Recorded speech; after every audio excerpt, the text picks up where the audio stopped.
नमस्कार,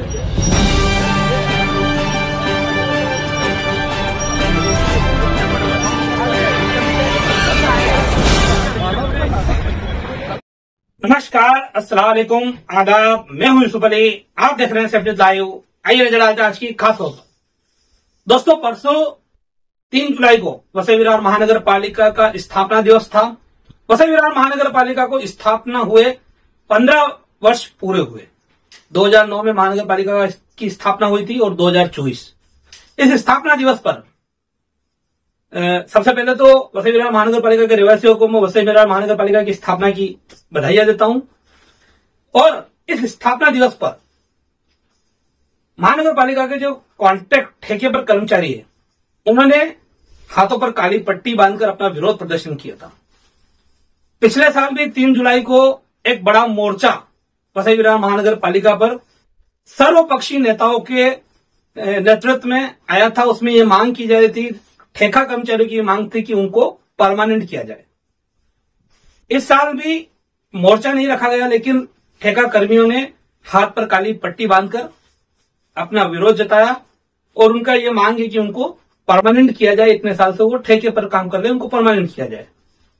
तो इसी संदर्भ में इस मामले में बड़े नेताओं ने क्या कुछ कहा, वो वीडियो के इस पार्ट में आगे में सुनिए। उसके बाद कुछ चीजें हैं वो मैं बात करना चाहूंगा, आप वीडियो को आगे जरूर देखिएगा क्योंकि वो बहुत इंपॉर्टेंट और महत्वपूर्ण बातें हैं। तो पहले देखिए ये वीडियो।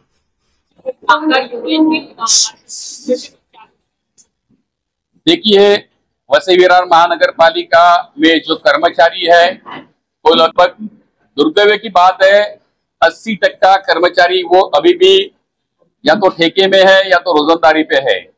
इसमें महाराष्ट्र शासन का धोरण जो है वो धोरण की वजह से कर्मचारियों को ठेके में या तो रोजंदारी में रहना पड़ता है। धीरे धीरे जूने कर्मचारी रिटायर होते जा रहे हैं और महानगर पालिका के जो इम्पोर्टेंट काम जो है वो भी उनके ऊपर जिम्मेदारी से करना पड़ता है। एक्चुअली कुछ कर्मचारी धीरे धीरे परमानेंट भी होने चाहिए। ये जो ठेका सिस्टम जो है, ठेका सिस्टम पहले बंद होनी चाहिए क्योंकि ठेका सिस्टम में ठेकेदार ज्यादा पैसा कमाता है। ठेके सिस्टम में ठेकेदार म्युनिसिपालिटी से 10 कर्मचारियों का वेतन लेता है और एक्चुअली 8 ही कर्मचारी वहां पे लगाता है। उसके पीछे बड़ा भ्रष्टाचार है, ये सब लोगों को मालूम है। मगर अभी तो ऐसा भ्रष्टाचार है कि ठेका कर्मचारी इनको मतलब एक कॉन्ट्रैक्टर को एक सर्वे करने को दिया गया हाउस टैक्स का, और हाउस टैक्स का सर्वे किसने किया? तो महानगर पालिका के कर्मचारी ने किया और उसका 20 करोड़ से ज्यादा बिल वो ठेकेदार के खाते में आ गया और उसमें से 7 करोड़ रुपया उसने उठा भी लिया। मतलब ये 20 करोड़ का भ्रष्टाचार जो है उसे ईडी ने चौकसी करनी चाहिए, इंक्वायरी करनी चाहिए। शासन की अलग अलग डिपार्टमेंट ने इसे इंक्वायरी करनी चाहिए, ऐसा मुझे लग रहा है। कर्मचारियों को परमानेंट करना वो उनका हक है। हमारी ये मांग है कि पहले तो कर्मचारियों को ठेके से निकालकर उनको रोजंदारी भी लेना चाहिए। उसमें से बहुत से ठेकेदार जो है वो बेचारे एजबार भी हुए और महानगर पालिका की जो घटना ने अपने महाराष्ट्र शासन ने जो कर्मचारी भर्ती के लिए एक आराखड़ा बनाया है वो हिसाब से भर्ती करनी चाहिए। तो इसमें से ये कर्मचारियों को पहले लेना चाहिए, ऐसा मुझे लग रहा है। तो हमारा आंदोलन जो है कर्मचारियों के साथ में हम हमेशा रहेंगे, इतना मैं जरूर कहूंगा। कर्मचारियों ने भी अपना आंदोलन लोकशाही मार्ग से करना चाहिए, ऐसा मुझे लग रहा है। सर, 4 साल छोड़ दे तो उससे पहले सत्ता में महानगर पालिका में सत्ता आती थी। देखिए, सत्ता किसकी है, सत्ता किसकी भी है, मगर ये जो धोरण जो है वो महाराष्ट्र शासन का धोरण है। महाराष्ट्र शासन ने ये धोरण बनाना चाहिए और कर्मचारियों को उस वक्त से हम लोग चाहते हैं कि परमानेंट कर्मचारी होनी चाहिए। मगर हमारे को कर्मचारी भर्ती की हमारे को महानगर पालिका को डायरेक्ट ऑर्डरिंग नहीं है, हमारी ड्यूटी नहीं है, वो तो शासन करते हैं, तो शासन नहीं करना चाहिए।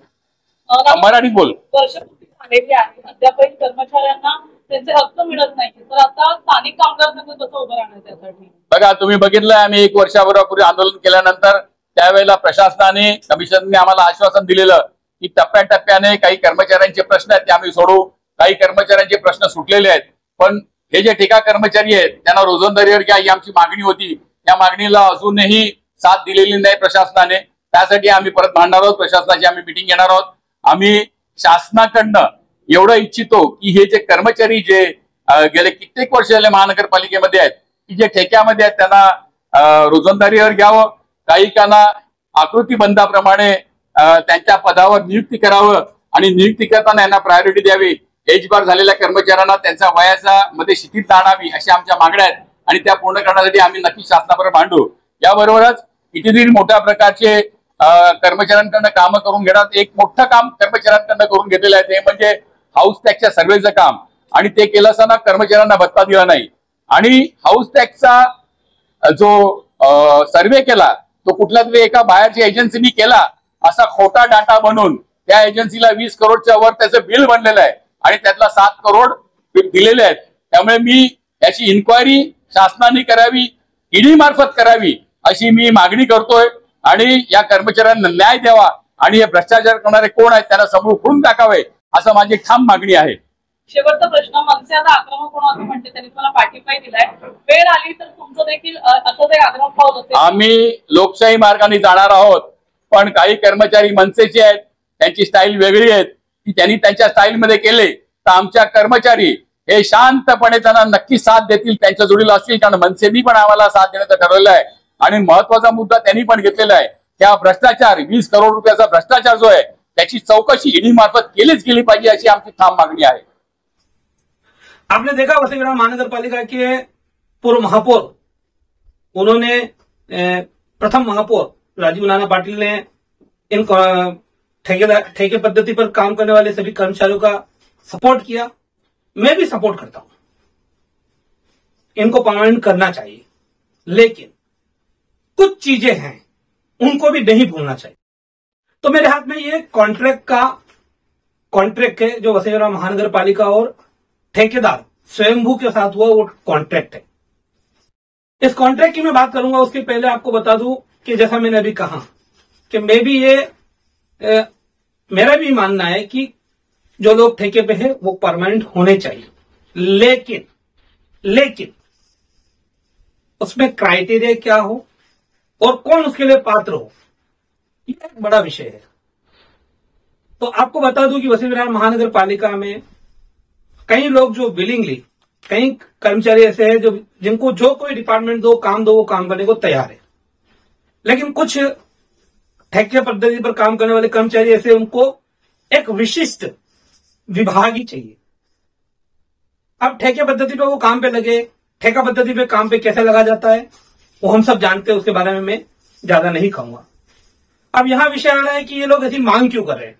तो पिछले सालों में शासन ने स्थायी भर्ती के लिए सरल सेवा पद्धति के आधार पर भर्ती करने की बात शासन ने कही थी. तब से इनको लगा कि हमारी नौकरी कभी भी जा सकती.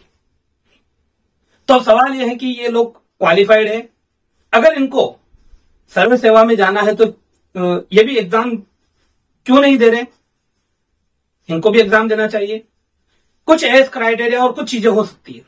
खैर, हमारा मेन मुद्दा जो अभी है उस मुद्दे पर आते हैं. तो वसई विरार महानगर पालिका में चाहे सफाई कर्मचारी हो या चाहे इंजीनियर लेवल तक के अधिकारी कर्मचारी हो, एक ही परिवार से एक से कई लोग हैं.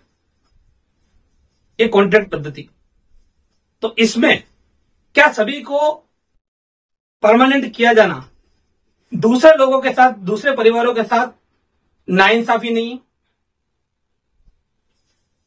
अभी ठेके पद्धति पे वो काम कर रहे हैं, एक ही परिवार से, कोई परिवार से 3 सगे भाई है, किसी परिवार में पति पत्नी जीजा, ऐसे मतलब अलग अलग लोग हैं, वो एक ही परिवार से भाई बहन महानगर पालिका में जॉब पर है, और वो लोग ये मांग उठा रहे हैं कि उन्हें परमानेंट किया जाए. हाँ, जिस घर में से एक है जिनकी आय का स्रोत नहीं है, इसके अलावा अगर उनको परमानेंट किया जाता है तो बेहतर है. लेकिन क्या ऐसे लोग जो 3 लोग, 5 जन एक ही परिवार के महानगर पालिका में जॉब पर है, क्या सभी को परमानेंट किया जाना चाहिए? क्या ये दूसरे लोगों के साथ नाइंसाफी नहीं कर रहे हैं? ये सवाल बड़ा है. दूसरा, ये कॉन्ट्रैक्ट की मैं जिक्र कर रहा था. कॉन्ट्रैक्ट जो है इसमें कई चीजें हैं, मैं उन पर नहीं जाऊंगा, लेकिन इस कॉन्ट्रैक्ट में 18वें नंबर पर एक ये पॉइंट है. ये पॉइंट है, पुरवण्यात आलेला ठेका कर्मचारी यांच्या नियमित आस्थापनेशी काही संबंध राहणार नाही, तसेच महानगरपालिका सेवेतून सामावून घेण्याचा दावा ठेकेदार व ठेका कर्मचारी करता येणार नाही. इसमें साफ लिखा है कि जो कॉन्ट्रैक्ट पद्धति पर लगने वाले ठेके पद्धति पर लगने वाले जो कर्मचारी है, इनका महानगर पालिका की स्थायी स्थापना से कोई लेना देना नहीं है और ये कभी मांग करेंगे नहीं। तो इस समय जो ये मांग उठा रहे, क्या वो जायज है? वो भी जायज नहीं है, टेक्निकली जायज नहीं इस कॉन्ट्रैक्ट के हिसाब से। फिर से वही कहता हूं कि मैं इन कर्मचारियों के विरोध में नहीं हूं, इनको परमानेंट किया जाना चाहिए, लेकिन एक घर में से जिसमें से 3 लोग है, 5 लोग है, सगे भाई बहन है, जीजा साली, ऐसे जो उदाहरण है, उनका ध्यान ख्याल रखना चाहिए, उसी के बाद परमानेंट किया जाना चाहिए, ऐसा मुझे लगता है। वीडियो पसंद आए तो लाइक और शेयर कीजिए, चैनल को सब्सक्राइब कीजिए, ज्वाइन बटन दबाकर हमें आर्थिक रूप से मदद कीजिए। धन्यवाद। हमारे चैनल सैफ न्यूज लाइव पर अपने व्यापार और सेवा से संबंधित विज्ञापन प्रसारण हेतु दिए गए मोबाइल नंबर पर संपर्क करें।